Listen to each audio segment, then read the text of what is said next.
আসসালামু আলাইকুম। আজকে আমার রেসিপি বুটের ডাল ভুনা। অবশ্যই আমি এখানে হাড় মাংসও দিয়েছি। প্রথমে হাড় মাংসগুলোকে মশলা দিয়ে মাখিয়ে নিতে হবে। দিয়ে দিচ্ছি মরিচ গুঁড়া, হলুদ, লবণ, আদা বাটা, রসুন বাটা, পেঁয়াজ বাটা, জিরা গুঁড়ো, গরম মশলা, নারকেল বাটা এবং সামান্য একটু লেবুর রস দিয়েছি। এবার এগুলোকে ভালো করে মিক্স করে নেব এবং একটি প্যানে পেঁয়াজকে ব্রাউন করে ভেজে নেব। এর মধ্যে দিয়ে দিচ্ছি লবঙ্গ, দারচিনি, তেজপাতা এবং কিউব করে কাটা টমেটো। এবার এগুলোকে ভালো করে কষিয়ে নেব। এ পর্যায়ে এর মধ্যে হাড় মাংসগুলো দিয়ে দিব এবং এগুলোকে বেশ কিছুক্ষণ কষিয়ে নেব। 20 মিনিটের মতো কষিয়ে নেব।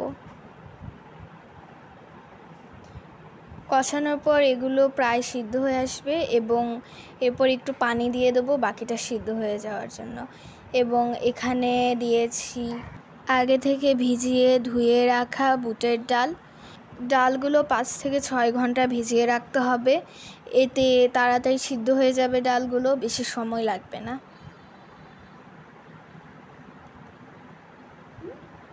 এখানে আরও কিছুটা পানি দিয়ে দিচ্ছি।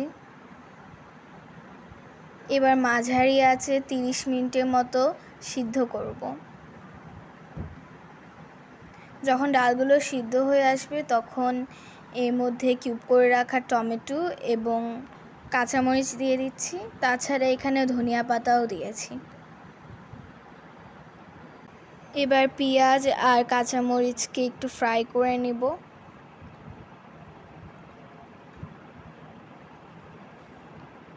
এই বেরেস্তা করা পেঁয়াজগুলো ডালে দিয়ে দিচ্ছি। হয়ে গেল আমাদের বুটের ডাল ভুনা।